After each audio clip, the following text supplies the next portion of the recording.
This last week, I wrote an article for City Press on our retirement funds and whether they're safe from plunder by the government. And I wanted to share a little bit of perspective with you, because I think sometimes we only read tantalizing news headlines and we don't really get maybe past the first few paragraphs to find out the facts.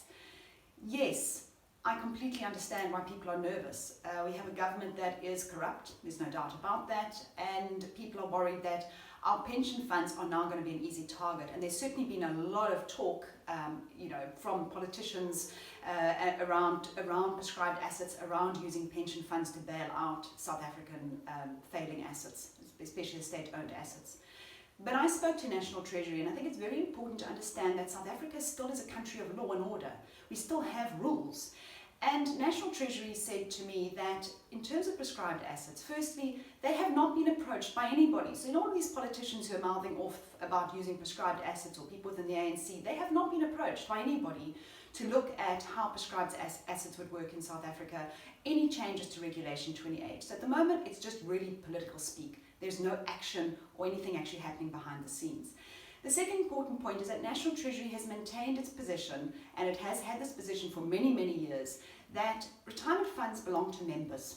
And it is for members' outcome and retirement benefits that those funds exist. It is not for state to use. And they've really believed that you cannot use pension funds to deliver low returns for pensioners.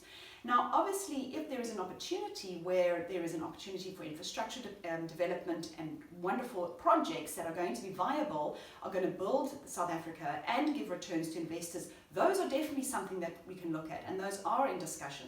But that's very different from forcing, under prescribed assets, a pension fund to invest in a failing state-owned asset.